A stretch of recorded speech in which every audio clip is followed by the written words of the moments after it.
వెళ్ళడం జరిగింది. ఇవన్నీ మనము చూసాం. ఎవరైనా గుర్తున్న వాళ్ళు ఎవరైనా లాస్ట్ వారం ఏం నేర్చుకున్నామో చెప్పగలుగుతారా? పేతురు విషయం. Praise the lord. పేతురు ఏం చేశాడు?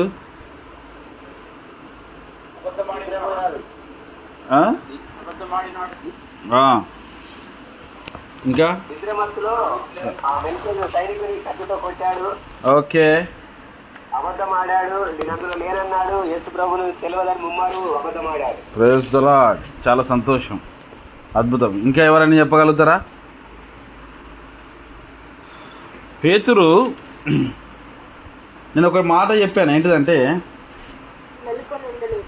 అమ్మా నిద్రమత్తు. Yes, correct. ఎస్, నిద్రమత్తు. Okay. The secret of the prayer is secretly we have to prayer.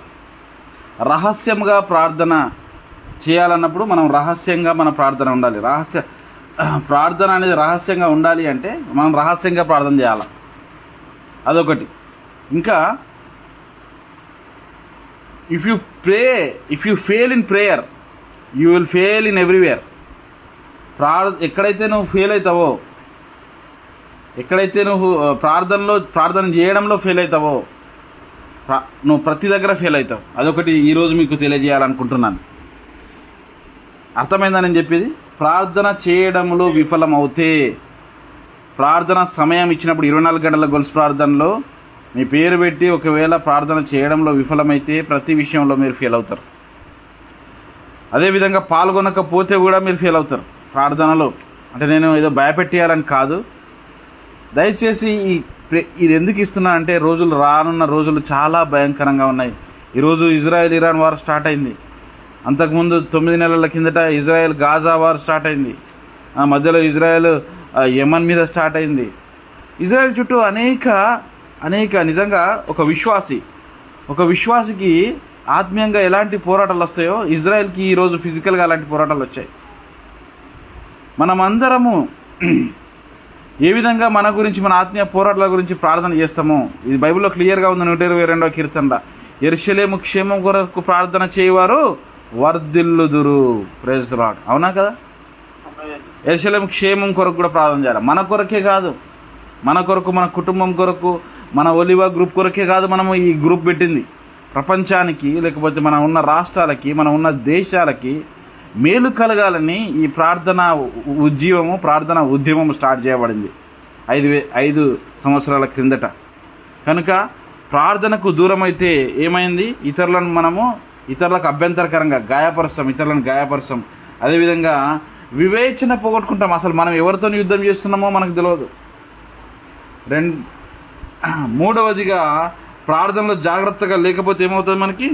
ప్రార్థనలో జాగ్రత్త లేకపోతే మనం ఏసయ్యను దూరం అయిపోతాం.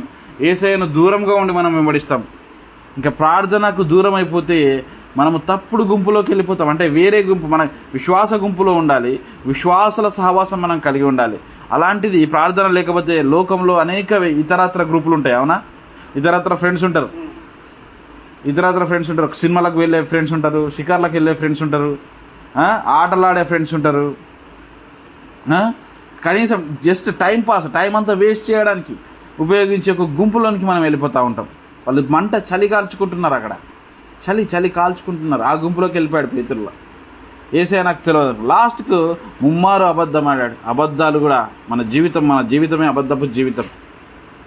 మన జీవితం అబద్ధపు జీవితం లాగా మారిపోతుందని మనం తెలుసుకున్నాం. ఎప్పుడు అయితే నువ్వు ప్రార్థనలో పాల్గొనకపోతే, ప్రార్థనలో ఉండకపోతే, ప్రార్థన జీవితాన్ని నువ్వు దూరం చేసుకుంటే, ఈరోజు మనం ఏం చేయాలి అంటే అసలు ప్రార్థనలో ఇంకా లోతైన ఆత్మీయాలు మనము తెలుసుకుందాం. ప్రార్థన ఏ విధంగా చేయాలి, ఎలా చేయాలి, ప్రార్థన ఏ విధంగా చేస్తే మనము ఏ విధంగా చేయాలి, ఎలా చేయాలి, ఇది మనం నేర్చుకుందాం. ఒకసారి లూకాసు వార్త 22వ అధ్యాయం 39వ వచనం తీయండి. లూకాసు వార్త 22వ అధ్యాయం 39వ వచనం త్వరగా. లూకాసు వార్త. Yes, praise the lord. సరిపోయింది. వాడుక చొప్పున ఎక్కడికి వెళ్ళిండండి? ఒలివ కొండకి వెళ్ళిండు. ఎందుకు వెళ్ళిండు? ప్రార్థన చేయడానికి. అవునా అవునా? కింద చెప్తా ఉన్నాడు కదా, కింద మీరు శోధనలో ప్రవేశించకుండానట్లు ప్రార్థన చేయుడి వాడుక చొప్పున. ఇక్కడ వాడుక అంటే ఏంటిదండి? Practice everyday. అవునా కదా? ఒక క్రికెటర్, పెద్ద క్రికెటర్ సచిన్ టెండూల్కర్ లాంటి క్రికెటర్ కావాలనుకుంటే ఆయన డైలీ రోజుకు 8 గంటల నుంచి 10 గంటలు ప్రాక్టీస్ చేసేవాడట. అవునా? 10 గంటలు ప్రాక్టీస్ చేసేవాడు. పొద్దున సాయంత్రం 4 గంటలు, పొద్దున 4 గంటలు, సాయంత్రం 4 గంటలు. అదేవిధంగా షటిల్ ఆడేవాళ్ళు. ఈరోజు ఒలింపిక్స్ జరుగుతూ ఉన్నాయి. ఒలింపిక్స్లో అనేక మంది 4 సంవత్సరాలకు ఒకసారి జరుగుతాయి అవి. దానిలో గోల్డ్ మెడల్ సంపాదించడం చాలామంది కళ, ఆ క్రీడాకారుల కళ, క్రీడాకారుల ఆశ, అది ఒక్కసారైనా నేను ఒలింపిక్ అది ఎక్కాలి, దానిపైన నేను మెడల్ తీసుకోవాలి, నా దేశానికి గర్వకారణంగా ఉండాలి. ఈరోజు క్రైస్తవ విశ్వాసులు ప్రార్థనా యోధుల్లాగా మనం మారాలి. ప్రార్థన యోధుల్లాగా మనం మారి ఏం చేయాలంటే దేవుని దగ్గర నుంచి జీవకిరీటం మనం పొందాలి. అది మన గోల్.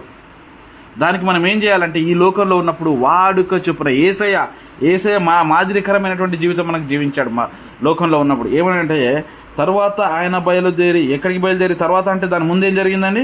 దాని ముందు ఏం జరిగింది? దాని ముందు ప్రభురాత్రి భోజనం జరిగింది. ప్రభురాత్రి భోజనం లాస్ట్ సప్పర్ జరిగింది. దాని తర్వాత ఏమైంది? యేసయ్య పట్టుబడే క్షణాలు ఇవి. యేసయ్య యూదులకు అప్పగించబడే క్షణాలు ఇవి. వాడుక చొప్పున అంటే ప్రతిరోజు వాళ్ళు చేసేవాళ్ళు. ఏదో శ్రమ వస్తుందని చేయలేదు. ఆడ శ్రమ వస్తుంది, శ్రమ పొంచి ఉంది అని చేయలేదు. వాడుక చొప్పున అన్నాడు. అందుకే prayer should be practice in your daily life. Prayer should be practice. It should be a practice in your daily life. Morning prayer చేయాలి, మధ్యాహ్నం ప్రేయర్ చేయాలి, సాయంత్రం ప్రేయర్ చేయాలి. ఎప్పుడు ఖాళీ ఉంటే, నీ మనసు ఖాళీగా ఉందా, శోధనలో పడిపోవడానికి అవకాశం ఉందా, అప్పుడు నువ్వు లేచి ఒక బైబుల్ వాక్యం, మొబైల్ ఉంటే మొబైల్లో బైబుల్ వాక్యం చూడు. చెడు దృశ్యాలు కాదు చూడాల్సింది. ఆ వాక్యం ఎత్తిపట్టి ప్రార్థన చేయి. నీ కుటుంబం గురించి ప్రార్థన చేయి, లేకపోతే అనారోగ్యంగా ఉన్న వారి గురించి ప్రార్థన చేయి. ఓలేవో గ్రూప్లో అనేక ప్రార్థనా అంశాలు పెడుతున్నాం. వీలైతే అది ఎప్పుడో 1 month పెట్టిన ప్రార్థనాంశం ఇంకా మీరు నెరవేరపోతే, అది సాక్ష్యంగా మారపోతే దాని గురించి ప్రార్థన చేయి. అంటే మన ప్రార్థన అనేది వాడుకగా ఉండాలి. ప్రతిరోజు మన లైఫ్ స్టైల్గా ఉండాలి. ప్రతిరోజు మీరు స్నానం చేస్తారా? చెప్పండి. ప్రతిరోజు మీరు స్నానం చేస్తారా? Praise the lord. ప్రతిరోజు ముఖం కడుగుతారా? ప్రతిరోజు తింటారా? తింటారు కదా. మరి ఇవన్నీ చేసినప్పుడు ప్రార్థన కూడా ఇది మన ఆత్మీయ జీవితానికి అవసరమైంది. కనుక అక్కడ యేసయ్య వాడుక చొప్పున అన్నదాడు. వాడుక చొప్పున అంటే వాడుక అంటే వాళ్ళు ప్రతిరోజు ప్రార్థన చేసేవాళ్ళు. భోజనమైన తర్వాత వాళ్ళు నిద్ర వచ్చే వరకు వాళ్ళు ప్రార్థనలో గడిపేవారు. అంటే ప్రార్థన అనేది మన జీవితంలో ఎలా ఉండాలి అంటే ఒక ప్రాక్టీస్ లాగా ఉండాలి. Praise the lord. అర్థమైన వాళ్ళు హల్లెలూయా చెప్పండి. ప్రార్థన అనేది ఎట్లుండాలి? వాడుక చొప్పున అంటే వాడుకగా ఉండాలి, వాడుకగా మారాలి. ప్రతిరోజు మీ ఇంట్లో మీరు పాలు తీసుకొచ్చుకుంటారు కదా. కనీసం ఛాయ్ తాగడానికో, పిల్లలకు పాలు పట్టియడానికో పాలు అనేది నిత్యావసరం కదా. అదేవిధంగా భోజనం అనేది నిత్యావసరం. అంటే బియ్యం తీసుకొచ్చుకుంటారు కదా, రేషన్ షాప్కి వెళ్ళో లేకపోతే షాప్కి వెళ్ళో కంపల్సరీ. అది లేకపోతే మన జీవితంలో ఆహారం కొదువ అయిపోతుంది. అవునా కదా? కనుక ప్రార్థన అనేది మన జీవితంలో, ప్రార్థన కూడా ఇది ఆత్మకు మనకు ఆత్మకు అవసరం. కనుక వాడుక చొప్పున మన జీవితంలో అందుకే దాన్ని 24 గంటల ప్రార్థనని నేను వాడుకలాగా మార్చేసినాను 4 సంవత్సరాలుగా. 2వ శనివారము, 4వ శనివారము, శుక్రవారం అయిపోగానే 12 గంటలకు శనివారం స్టార్ట్ అవుతుంది మధ్యరాత్రి. దాన్ని ప్రార్థనా దినంగా నేను ప్రతిష్ఠించడం జరిగింది ఆత్మీయ ప్రేరేపణతోని. అందుకే వాడుక చొప్పున మన ఒలివ గ్రూప్లో ఇంకా మీరు కొత్తగా జాయిన్ అవ్వాలి చాలామందితో నేను ఇంకా కాంటాక్ట్లోకి రాలేదు. కొంతమందితో మాట్లాడాను, కొంతమందితో మాట్లాడలేదు. వాళ్ళందరినీ ఎంకరేజ్ చేయండి. మీరు 24 గంటల ప్రార్థనలో పాల్గొనండి. 1 గంట ప్రార్థన చేయండి. నెలకు 2 గంటలు మనం కేవలం 2 గంటలు ప్రార్థనలో గడిపితే మన జీవితం మారిపోతుంది. మన జీవితమే కాదు, మన తోటి వారి జీవితం కూడా మనం మార్చగలిగిన వారం అవుతూ ఉంటాం. ఇంకా అనేక మంది మన కుటుంబాలలో నిజంగా రక్షణ లేనటువంటి వాళ్ళు ఉన్నారు, నామకార్థ క్రైస్తవులు ఉన్నారు. మా కుటుంబంలో కూడా నామకార్థ క్రైస్తవులు, పేరుకే క్రైస్తవులు. వాళ్ళు చేసేటి అన్య ఆచారాలు. వీళ్ళను మార్చాలనే నా తాపత్రయం. ఈరోజు మనము చేయనంటే మనం వాళ్ళని కూడా మనం ఈ గ్రూప్లోకి తీసుకొస్తాం. వీలైతే వాళ్ళకి నిజమైన వాక్యం అందిద్దాం, బైబిల్లో ఉన్నటువంటి వాక్యం అందిద్దాం. కల్పనా కథల వైపు కాకుండా దేవుని వాక్యం వైపు వాళ్ళు మొగ్గు చూపే బిడ్డలుగా ఉండాలంటే ప్రార్థన అనేది వాడుకలుగా మన జీవితంలో మారాలి. Praise the lord. లూకాసు వార్త 22:39 ప్రకారము యేసయ్య మాదిరికరమైనటువంటి జీవితము మనకు మధ్యలో చూపించాడు. కాబట్టి ఆ ప్రార్థనని వాడుకగా మనము మార్చుకోవాలి. Praise the lord. రెండవదిగా ప్రార్థన కొరకు మనకు ఒక స్థలం ఉండాలి. ఈరోజు ఇక్కడికి ఈ పాయింట్కి వస్తున్నా. అసలు నేను ఈ గ్రూప్కి ఒలివా గ్రూప్ అని ఎందుకు పేరు పెట్టానా చూడండి. అక్కడ వెళ్ళారు వాడుక చొప్పున, చదవండి బ్రదర్, వాడుక చొప్పున ఎక్కడికి వెళ్ళారండి వాళ్ళు? ఒలివ కొండ. ఒలివ కొండ దేనికి, ఏం కొండ అంటే ప్రార్థనా కొండ అంటారు చాలామంది. Praise the lord. ప్రార్థనా కొండ. మన రూమ్లో కూడా, మీ రూమ్లో కూడా మీరు ఒక గదిని ఏర్పాటు చేసుకోండి. వ్యక్తిగతంగా ప్రార్థన చేసుకోవడానికి ఒక గదిని ఏర్పాటు చేసుకోండి. కుటుంబంగా ప్రార్థన చేసుకోవడానికి ఒక గదిని ఏర్పాటు చేసుకోండి. వీలైతే అందరూ ఆ గదిలోకి వెళ్ళి ప్రార్థన చేయండి. అది ప్రార్థన కొరకే సపరేట్. వేరే వాళ్ళు రావడానికి వీల్లేదు, డిస్టర్బ్ చేయడానికి వీల్లేదు, అక్కడ టీవీలు మొబైల్లు ఉండడానికి వీల్లేదు, కనీసం న్యూస్ పేపర్ కూడా ఉండదు అక్కడ ఆ గదిలో. నాకు హైదరాబాద్లో ఇంట్లో ఒక గది ఉంది, చిన్న గది, కేవలం ఒక 2 మంది పట్టే గది.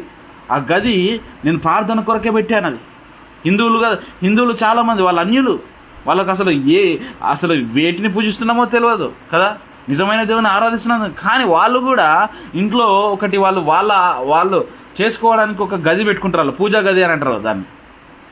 మన క్రైస్తవులమైనటువంటి మనము యేసయ్య మాదిరికరంగా ప్రార్థన చేయడానికి వాడుక చొప్పున ఎక్కడికి వెళ్ళాడు? ఒలివ కొండ. అంటే రెగ్యులర్గా వాళ్ళు ప్రార్థన చేసే ప్లేస్ ఏంది? ఒలివ కొండ. అవునా కదా? శిష్యులు 3.5 సంవత్సరాలు ఆయన దగ్గర ట్రైనింగ్ అయ్యారు. ఆ 3.5 సంవత్సరాలు ట్రైనింగ్ అయినప్పుడు వాళ్ళు ఎక్కడ చేశారు? ఒక కొండ మీదకి వెళ్ళారు, ఒక ప్రాంతానికి వెళ్ళారు, ఒక ప్లేస్కి వెళ్ళారు. మరి వాట్సాప్ అనేది ఒకటి మనకు టెక్నాలజీ మనకి ఇచ్చాడు. ఇది కూడా ఒక ప్రార్థన ప్లేస్ లాగా మారాలి అని మనం ఏం చేస్తా ఉన్నామంటే దాన్ని ఒక కొండలాగా, కొండ ఏ విధమైనటువంటి ప్లేస్ ఉందో ఈ వాట్సాప్ అనేది కూడా ఒక ప్లేస్ లాగా మనము మార్చుకున్నాం. కనుక ఈరోజు ఒలివా గ్రూప్ అని ఎందుకు పేరు పెట్టారంటే యేసయ్య వాడుక చొప్పున ఎక్కడికి వెళ్ళాడు? వాడుక చొప్పున ఒలివా కొండకి వెళ్ళాడు. అక్కడ ప్రార్థన చేశాడు. ఆ ప్రార్థనలో దేవుడు అనేక ఆన్సర్స్ ఇచ్చాడు. అనేక విధమైనటువంటి శ్రమలో ఉన్నా కూడా దేవుడు తన కృపను చూపించాడు. కనుక యేసయ్య ప్రతిదాన్ని జయించగలిగాడు. Praise the lord. మనం కూడా ఏం చేయాలి? ప్రార్థన కొరకు ఒక ప్లేస్ని మనం సిద్ధపరచుకోవాలి. 24 గంటల గొలుసు ప్రార్థనలో మనము 24 గంటల గొలుసు ప్రార్థనలో మీకు ఒకసారి 1 గంట టైం ఇస్తున్నానంటే మీరు ఒక ప్లేస్, మీ ఇంట్లో ఒక కార్నర్ ప్లేస్కి వెళ్ళండి. ప్లేస్ లేదా పర్వాలేదు, చిన్న ఒక డోర్ వేసుకోండి. ఉన్న ప్లేస్లో డోర్ వేసుకొని నన్ను 1 గంట డిస్టర్బ్ చేయకండి దయచేసి. ఈ గంట ఈ రూమ్లోకి రావద్దు. నేను కొన్ని అంశాల గురించి ప్రార్థన చేయబోతా ఉన్నాను. నా అంశాలే కాదు, మన తోటి సహోదరుల అంశాలు, మన ఒలివ గ్రూప్లో మన దైవజనులు పెట్టినటువంటి అంశాలు, ఇవన్నిటి గురించి నేను ప్రార్థన చేయబోతున్నానని చెప్పి మీరు ఆ ప్రార్థన గదిగా మారిస్తే యేసయ్య మీ గుండెలోకి వచ్చేస్తాడు. Praise the lord. హల్లెలూయా చెప్పండి. అర్థమైన హల్లెలూయా చెప్పండి. ఎప్పుడైతే నీ గదిని ప్రార్థన గదిగా మారుస్తావో యేసయ్య నీ మధ్యలోనికి వచ్చేస్తాడు. Praise the lord. గుండె అనే మధ్యలోనికి వచ్చేస్తాడు. యేసయ్య నీలో నివసిస్తాడు. ఇక్కడ ఒలివ కొండపైన వాళ్ళు ప్రార్థన చేసుకున్నారు. 22 అక్కడ లూకాసు వార్త మూడవదిగా లూకాసు వార్త 22:41. లూకాసు వార్త 22:41 ప్లీజ్ చదవండి.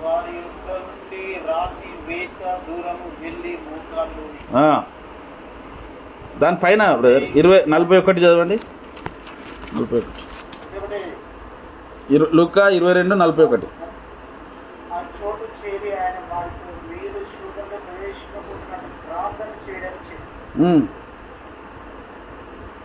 వారి యొద్ద నుండి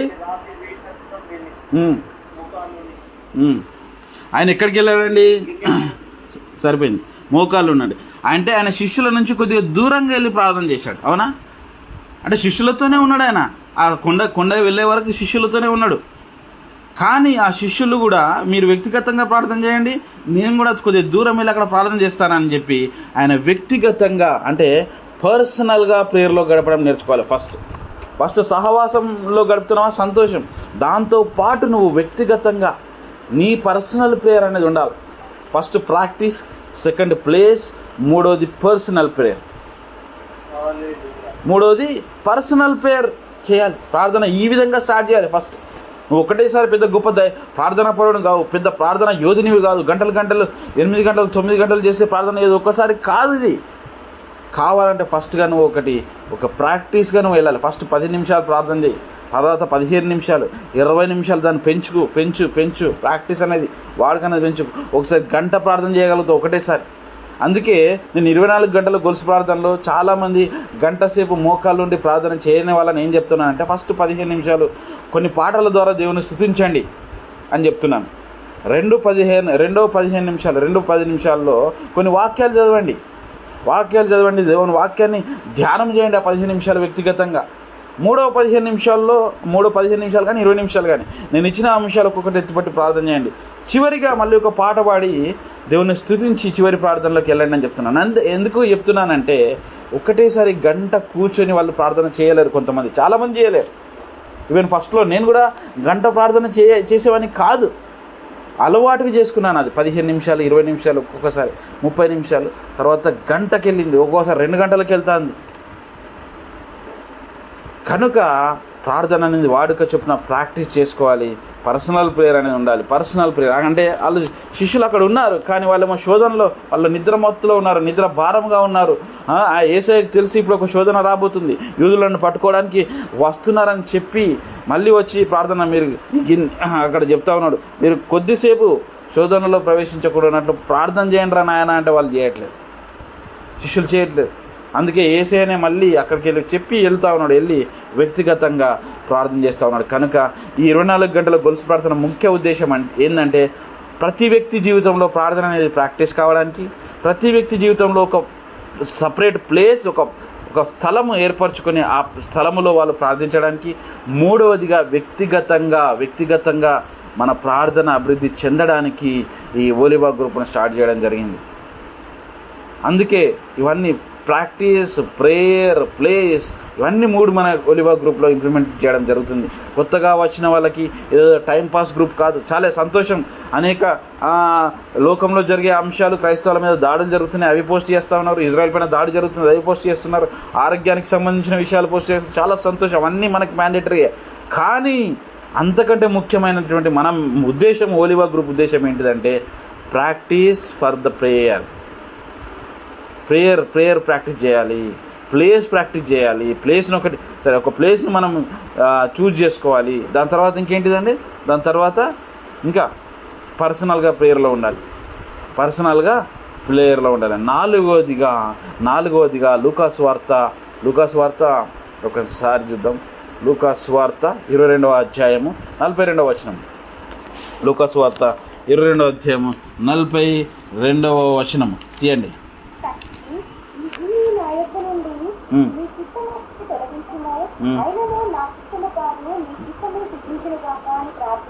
praise the lord. The purpose.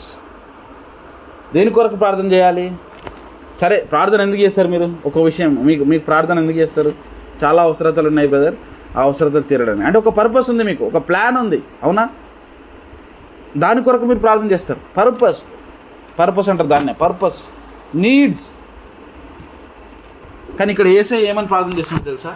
అయ్యా, నాకు ఈ శ్రమ వస్తుంది, నాకు తెలుసు ఈ శ్రమ వస్తుంది, కానీ అది నీ చిత్తం అయితే ఈ గిన్నెను నా దగ్గర నుంచి తొలగించమంటే, ఈ శ్రమ అనే గిన్నెను, ఈ కష్టం అనే గిన్నెను నీ చిత్తం అయితే తొలగించిన ఆయన. దేవుడు తలుచుకుంటే తొలగించలేడా? చెప్పండి. అక్కడ శిలువ మరణాన్ని తప్పించలేడా దేవుడు తలుచుకుంటే? చెప్పాలి. మాటలు రావట్లేదు, మాట్లాడండి పాస్టర్ గారు, దయాకర్ పాస్టర్ గారు. దేవుడు తలుచుకుంటే శిలువ మరణాన్ని తప్పించలేడా? యేసయ్యను శిలువ మరణం నుంచి తప్పించలేడా? Praise the lord. నా మాటలు వినబడుతున్నాయా? Praise the lord. ఓకే, వినబడుతున్నాయా నా మాటలు? ఓకే, మరి మాట్లాడండి. దేవుడు తొలగించగలడు, కానీ యేసయ్య రక్తము చిందించి, యేసయ్య రక్తము ద్వారానే పాప క్షమాపణ జరుగుతుంది. యేసయ్య రక్తం ద్వారానే మనకు నిత్య జీవం అనేది సిద్ధింపడం జరుగుతుంది. కాబట్టి దాన్ని దేవుడు అనుమతిచ్చాడు. శిలువ మరణాన్ని అనుమతిచ్చాడు. కనుక ఆ యేసయ్య ఏమని ప్రార్థన చేస్తున్నాడు? నీ చిత్తమైతే తండ్రి ఈ గిన్నె నా యొద్ద నుండి తొలగించుము, నీ చిత్తమైతే ఇక్కడ తొలగించుము, అయినను నా ఇష్టము కాదు నీ ఇష్టమే. మన ప్రార్థన ఏ విధంగా ఉండాలంటే దేవుని చిత్త ప్రకారంగా ఉండాలి. Praise the lord. ఇది చాలా మందికి నచ్చదు, చాలా మందికి నచ్చని విషయం ఏంటంటే మన చిత్తం నెరవేరాలి, వ్యక్తిగత చిత్తం నెరవేరాలి, కానీ దేవుని చిత్తాన్ని ఏ వ్యక్తి కూడా అడగడు. అయ్యా నాకు కారు కావాలి, నాకు బిల్డింగ్ కావాలి, ఫలానా అతనికి ఇంకేంటి ఫలానా ఇక్కడ ఉన్న వాళ్ళందరికంటే నా బంధువుల కంటే ఎక్కువ డబ్బు నేను సంపాదించాలి, నేను అందరికంటే గొప్ప ప్లేస్లో ఉండాలి, చాలా సంతోషం. కానీ ఒకరిని పెద్ద చేసేది, ఒకరిని గొప్ప చేసేది చేసేది దేవుడే. అయ్యా నీ చిత్తమైతే నాకు ఆ ఉద్యోగం ఇయ్యి, నీ చిత్తమైతే నాకు ఈ వ్యాపారాన్ని అభివృద్ధి పొందించు, నీ చిత్తమైతే నాకు పలానా అవసరతలు నాకు నెరవేర్చు, నీ చిత్తమైతే నాకు ఒక ఇల్లు ఇయ్యి, నీ చిత్తమైతే నాకు ఒక గృహాన్ని, నీ చిత్తమైతే నాకు ప్లేస్ని, నీ చిత్తమైతే నాకు వ్యవసాయం చేసుకోవడానికి ఒక 5 ఎకరాలు 4 ఎకరాలు ఇయ్యి అని ఎవరైనా ప్రార్థన చేస్తారా? లేదు, పట్టుబడతారు దేవుని. కానీ యేసయ్య ఏమని ప్రార్థన చేస్తా ఉన్నాడు ఇక్కడ? మాదిరికరమైనటువంటి ప్రార్థన. దేవుడు మనం అంత శ్రమ వస్తుంది, చాలామంది పొద్దున్న భయంకరమైనటువంటి శిలువ మరణం ఆయనకు తెలియదా? సమరయ స్త్రీ ఆమె జీవితం మొత్తం పట్టుబయాలు చేసాడు ఆయన, సమరయ స్త్రీని, అవునా కదా? అట్లాంటిది యేసయ్య జరగబోయేది తెలియదా? తెలుసు. కానీ అందుకే తెలుసు కాబట్టి దేవుని చిత్తాన్ని నెరవేర్చడానికి ఆయన ఈ లోకానికి వచ్చాడు కాబట్టి, అయ్యా మరి నీ చిత్తం అయితే ఈ గిన్నెను తొలగించమని ప్రార్థన చేయాలి. మన ప్రార్థన ఏ విధంగా అంటే ఒక పర్పస్ఫుల్గా ఉండాలి. ఆ పర్పస్ఫుల్ ఏంటంటే దేవుని పర్పస్ఫుల్గా, దేవుని విల్లుగా, అంటే దేవుని చిత్త ప్రకారంగా మనం ప్రార్థనలో ఉండాలి. ఈరోజు మన ప్రార్థన అంశాలన్నీ మనం ప్రార్థన చేస్తున్నాం కాబట్టి ఏమని అడగాలంటే నీ చిత్తంలో ఇవి నెరవేర్చుమని ఆయన, నీ చిత్తానుసారంగా ఇవన్నింటిని నెరవేర్చిన ఆయన నువ్వు ప్రార్థన చేయాలి. అప్పుడు ఖచ్చితంగా దేవుడు తన చిత్తాన్ని నెరవేర్చగలుగుతాడు. కానీ కనుక మన ప్రార్థనలో ఏముండాలి? ఇంకోటిగా పర్పస్ఫుల్ విల్ ఉండాలి. పర్పస్ఫుల్ విల్ అంటే అది కూడా దేవుని విల్, దేవుని చిత్తానుసారమైనటువంటి ప్రార్థన మనము చేయడం జరుగుతుంది. అయితే ఇన్ని ప్రార్థన చేస్తూ ఉన్నాడు కదా, ఇన్ని ప్రార్థన చేస్తూ ఉన్నాడు యేసయ్య ప్రార్థన చేసినప్పుడు అక్కడ ఒక అద్భుతమైనటువంటి సన్నివేశం జరుగుతూ ఉంది. చూడండి, ఈ 43వ వచనం తీయండి, లూకాసు వార్త 22:43. నువ్వు లూకాసు వార్తలకి వెళ్ళట్లేదు, వేరే దగ్గరికి వెళ్ళట్లేదు. లూకాసు వార్త 22:43 త్వరగా.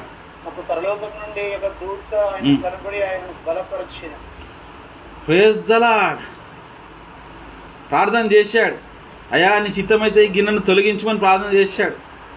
కానీ పరలోకం నుంచి దేవుడు ఒక దూతను పంపించి ఆయన ఏం చేసిన? బలపరిచాడు. అంటే ఆ శ్రమలో నుంచి నువ్వు వెళ్ళడం జరుగుతుంది, కానీ దేవుడు ఆయనను బలమిచ్చాడు. దేవుడు ఆయనకు బలమిచ్చాడు ఒక దూతను పంపి. అంటే కొన్నిసార్లు నువ్వు శ్రమలో నుంచి వెళ్ళాల్సిన టైం కూడా, సపోజ్ కొంతమంది ఆపరేషన్ లేకుండా నాకు స్వస్థత ఇచ్చేటట్టు ప్రార్థన చేయండి బ్రదర్ అని అంటారు. కానీ దేవుని చిత్తం ఏంది? ఆపరేషన్ ద్వారా ఆయనకు స్వస్థత ఇవ్వాలని దేవుని ప్రణాళిక ఉంటుంది. ఆపరేషన్ ఖచ్చితంగా చెయ్యాలి, ఆ ఆపరేషన్ ద్వారా ఆయనకు సంపూర్ణ స్వస్థత కలుగుతుందని దేవుని ప్రణాళిక. కానీ చాలామంది బ్రదర్ ప్రార్థన చేయండి బ్రదర్ అని చాలా రోజులుగా ప్రార్థన విజ్ఞాపన పెడతాడు.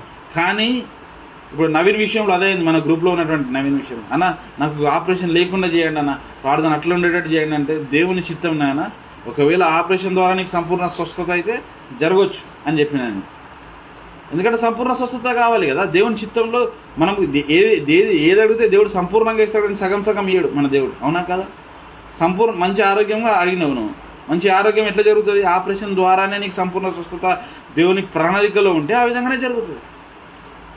ఇక్కడ యేసయ్య శిలువ మరణం కూడా ఆయన మరణం ద్వారానే సమస్త మానవాళికి రక్షణ, నిత్య జీవం దొరుకుతుంది కాబట్టి ఆ శ్రమ గుండా ఆయన వెళ్ళాల్సి వచ్చింది. అందుకే దేవుడు ఏం చేశాడంటే దూతను పంపి ఆయనను బలపరిచెను. అంటే ఆయనకు కావాల్సిన శక్తి ఆ దూత ద్వారా ఆ రోజు వచ్చింది. దేవుడు ఈ లోకంలో మానవునిగా ఉన్నాడు కాబట్టి ఇంకా పరలోక సంబంధమైనటువంటి శక్తుల రూపకముగా ఆ దూత ద్వారా ఆ శక్తులు ఆయనకు బలపరచడం జరిగింది. ఆ దూత ఆయనను బలపరిచాడు. ఇక్కడ కింద ఏమున్నదంటే ఆయన వేదన పడి మరింత ఆతురతగా ప్రార్థన చేయగా ఆయన చెమట నేలపడుచున్న గొప్ప రక్తము మెందువలె ఆయన ప్రార్థన చాలించి లేచి శిష్యుల యుద్ధకు వచ్చి వారు దుఃఖము చేత నిద్రించుట చూచి మీరెందుకు నిద్రించున్నారు? శోధనలో ప్రవేశించకుండా లేచి ప్రార్థన చేయడని వారితో చెప్పాను. ఈరోజు చాలామంది శిష్యులు ఈ విధంగానే ఉన్నారు. 24 గంటల ప్రార్థనలో పాల్గొనమని అంటే కొంతమంది పాల్గొనట్లేదు. శోధనలో ప్రవేశించకున్నట్లు దయచేసి 1 గంట ప్రార్థన చేయండి రా నాయన అంటే చేయట్లేదు. ఈ నిద్ర మబ్బులో ఉన్నటువంటి శిష్యుల్లాగా మనం ఉండొద్దు. మేలుకొని యేసయ్యలాగా మనం ప్రార్థన చేయాలా. మేలుకొని యేసయ్యలాగా 1 గంటకు బ్రదర్ లూకా 2 గంటలకు ప్రార్థన చేస్తున్నాడు. బ్రదర్ రవి బ్రదర్ తాడూరు 1 గంటకు ప్రార్థన చేస్తూ ఉన్నాడు. ఒక్కొక్కసారి నేను 12 గంటలకు చేస్తాను. నా ప్లేస్లో జయరాజ్ అంకులు చేస్తూ ఉంటాడు ఒక్కొక్కసారి. ఎనీ టైం ఏ టైం ఇచ్చినా నేను ఫలానా టైంలోనే చేస్తాను ఉండొద్దు. Any time you have to ready. యుద్ధంలో సైనికుల వల్లే రెడీ ఉండాలా.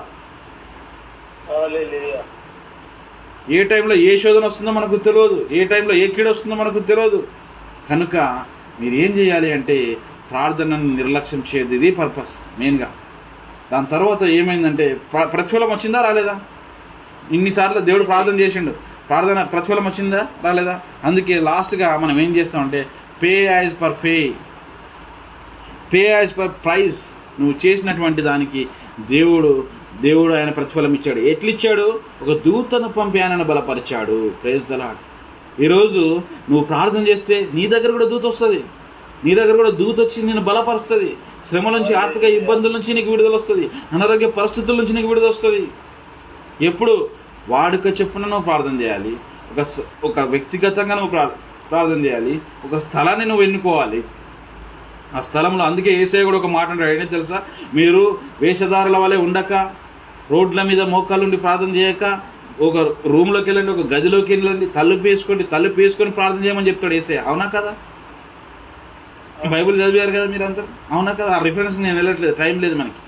అక్కడ ఎందుకు చెప్పాడంటే వ్యక్తిగతంగా ప్రార్థన ఉండడానికి. మనము వేషధారుల వల్లే అందరికీ నేను పెద్ద ప్రార్థన పరుని నేను ఆయన చూపించుకోవడం కాదు. కానీ మనం వ్యక్తిగతంగా బలమైన ప్రార్థన చేసినప్పుడు, ఎవరు ప్రత్యక్షమయ్యారు? యేసయ్యకి దూత ప్రత్యక్షమయ్యారు.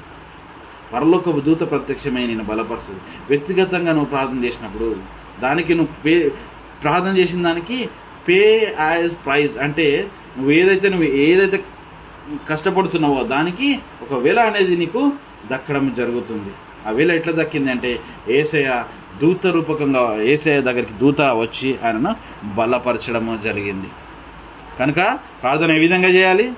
ఒక ప్రాక్టీస్ లాగా ఉండాలి. ప్రార్థన వాడుక చొప్పున ఉండాలి. ఎలా చేయాలి? వాడుక చొప్పున చేయాలి. నెక్స్ట్ మళ్ళొకసారి గుర్తు చేస్తున్నాను. ఇంకా ఏం చేయాలి? ఒక ప్లేస్ని ఎన్నుకోవాలి. 3వదిగా పర్సనల్గా చేయాలి. 4వదిగా ఒక పర్పస్ఫుల్గా చేయాలి. పర్పస్ ఉండాలి. ప్రేయర్ చేస్తుంటే వట్టిగా చేయొద్దు. ప్రేయర్ చేస్తే దేనికి ఒక పర్పస్ ఉండాలి. ఆ పర్పస్ కూడా దేవుని చిత్తంలో ఉండాలి. 5వదిగా ప్రార్థన చేసిన దానికి ప్రతిఫలం ఖచ్చితంగా దేవుడు ఇస్తాడు. మన బైబిల్ గ్రంథంలో చాలా ప్రతిఫలాలు ఉన్నాయి. అదే లూకా సువార్త 22:43లో మనం చూసినాం. ప్రతిఫలం వచ్చిందా రాలేదా? వచ్చింది. ఇంకా నెహెమ్యా గ్రంథం 2వ అధ్యాయం 22లో నెహెమ్యా ప్రార్థనకు ప్రతిఫలం వచ్చిందా రాలేదా? వచ్చింది. నేను డైరెక్ట్ రిఫరెన్స్ చదివియట్లేదు, రాసుకోండి వీలైతే. నెహెమ్యా 2:22లో నెహెమ్యా ప్రార్థనకు ప్రతిఫలం వచ్చిందా రాలేదా? పాడైపోయినటువంటి పునాదులను, పాడైపోయినటువంటి ఆ యెరూషలేము గోడలను బాగు చేయాలి అనే వేదనతో ఉన్నటువంటి నెహెమ్యా దేవుని చిత్తానికి, ఆయన ఆశకు మ్యాచ్ అయిపోయింది. కనుక ఆయన చేసిన ప్రార్థనకు ప్రతిఫలం వచ్చింది. ఎస్తేరు 9:2-3లో ఎవరైతే ఏదో ఒక రోజు ఇచ్చే వాళ్ళందరినీ ఈ యూదులో ఆ రాజ్యంలో 123 దేశాల్లో ఉన్నటువంటి యూదులను చంపేయడాన్ని ఏదైతే ఆ ఆర్డర్ వచ్చిందో ఎస్తేరు ఏం చేసిందండి? ఉపవాసం ఉండి ప్రార్థన చేసింది. Praise the lord. దేవా, నువ్వు ఎన్నుకున్నటువంటి బిడ్డలు, వాగ్దాన పుత్రులు చనిపోవడానికి వీల్లేదు. ఈరోజు కూడా ఇజ్రాయెల్ని నాశనం చేయాలని చాలా దేశాలు చూస్తున్నాయి. కానీ నాశనం అవుతారా వాళ్ళు? కారు. క్రీస్తుపూర్వం 3000 సంవత్సరాలప్పుడు కూడా, క్రీస్తుపూర్వం 1000 సంవత్సరాలప్పుడు కూడా ఇలాంటి శోధన వాళ్ళకి ఎదురైనాయి. ఆయన ప్రతి దగ్గర ఒక భక్తుని లేవనెత్తి వాళ్ళను దేవుడు రక్షించుకున్నాడు. ఈరోజు కూడా రక్షించుకున్నాడు. కానీ మనము వాళ్ళ గురించి మనము ప్రార్థన చేయవలసిన వారంగా ఉన్నాం. కనుక ఇక్కడ ఏమైంది? God's will turn to Esther and Judas. అవునా కదా? ఎస్తేరు 9:2-3లో ఏమైంది? గాడ్స్ విల్ టర్న్ అయిపోయింది. వాళ్ళ దగ్గరకు వచ్చేసింది. ఏదైతే ఆ సైతాన్ విల్ ఉందో అది మొత్తం కొట్టివేయబడింది. దేవుని చిత్తం అక్కడ నెరవేరబడింది. ఎందుకు? ఇప్పుడు ఉపవాసం ఉండి ప్రార్థన చేసినప్పుడు వాళ్ళ ప్రతిఫలం ఆ విధంగా వచ్చింది. వాళ్ళందరూ జీవించగలిగిన వాళ్ళు, రాజ్యం వాళ్ళ చేతికి వచ్చేసింది. ఇప్పుడు ఎవరికి వచ్చింది? మొర్దెకైకి వచ్చింది. అవునా?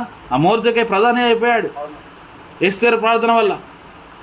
ఈరోజు నీ ప్రార్థన వల్ల నువ్వు ప్రధాని కావచ్చు, లేదా నీ కుటుంబ సభ్యులు ప్రధాని కావచ్చు, నీ అనుకున్న వాళ్ళు ప్రధాని కావచ్చు. యోవేలు గ్రంథం 2:21 కూడా గొప్ప కార్యాలు అక్కడ యూదా ప్రజలు చూశారు. గొప్ప కార్యాలు యూదా ప్రజలు చూశారు. కనుక ప్రార్థన చేస్తే, ప్రార్థనలో పాల్గొంటే ఇన్ని మేలులు ఉంటాయని ఈరోజు మనం నేర్చుకున్నాం. కనుక ప్రార్థనను నిర్లక్ష్యం చేయొద్దు. 24 గంటలు గొలుసు ప్రార్థన అసలు నిర్లక్ష్యం చేయొద్దు. ఓలివ కొండ ఈరోజు మీకు అర్థమైందా? ఓలివ ప్రేయర్ టీం అని ఎందుకు పెట్టాను? అర్థమైందా? అర్థమైన వాళ్ళు హల్లెలూయా చెప్పండి. Praise the lord. ఒక్కళ్ళకి అర్థమైంది, ఇద్దరికి అర్థమైంది, ముగ్గురు. కనుక ఈరోజు మనం ఏం చేయాలంటే, ఈ ఓలివ ప్రార్థన బృందం ఎందుకు ఏర్పడ్డదంటే దీనికే వాడుక చొప్పున ప్రార్థన చేసుకోవడానికి, ఒక స్థలం కొరకు, వ్యక్తిగతంగా ప్రార్థనలో అభివృద్ధి పొందడానికి, ప్రార్థించిన దానికి పర్పస్ఫుల్గా ప్రార్థించడానికి, దాని ప్రార్థనకు ప్రతిఫలం పొందడానికి ఈ ఓలివ ప్రార్థనా బృందం ఏర్పడడం జరిగింది. అదేవిధంగా మనం కూడా ఆ విధంగా ఎదగాలని, ఈ విధంగా ఎదిగి మనము ఇతరులకు, మన కుటుంబాలకు ఒక వెలుగుగా, మరి ముఖ్యంగా నీ కుటుంబానికి నువ్వు సాక్షి బిడ్డగా ఉండేలాగున మనల్ని దేవుడు నిలబెట్టుకును గాక. దేవుడి వాక్యాన్ని దీవించును గాక. చిన్న ప్రార్థన చేసుకొని ముగించుకుందాం. మహోన్నతుడా, పరిశుద్ధుడా, నా తండ్రికే వందనాలు. కనికరం గల గొప్ప దేవా, రాజ్యానికి వందనాలు, స్తోత్రాలు. ఆశ్చర్యకరుడా, నా తండ్రికే వందనాలు, స్తోత్రాలు. అద్వితీయ దేవుడా, నా తండ్రికే వందనాలు, స్తోత్రాలు. అయా, గత వారం నుంచి దేవ మేము ప్రార్థన విషయంలో అనేక అంశాలు నేర్చుకున్నాం. పేతురును మాదిరికరంగా ఆయన ప్రార్థన లేకపోతే ఎలాంటి జీవితం జీవించాడో మేము తెలుసుకున్నాం. ప్రార్థన తర్వాత మేము ఏ విధంగా ప్రార్థన చేయాలనో ఈరోజు మేము నేర్చుకున్నాం. ప్రార్థనకు ప్రతిఫలం ఏ విధంగా ఉంటుందో మేము ఈరోజు నేర్చుకున్నాం. ఒక నెహెమ్యాలాగా, ఒక ఎస్తేర్ లాగా, యోవేలులో ఉన్నటువంటి ఇజ్రాయెల్ ప్రజల్లాగా, అదేవిధంగా యేసేకు కూడా నువ్వు ప్రతిఫలం ఇచ్చావు నా తండ్రి.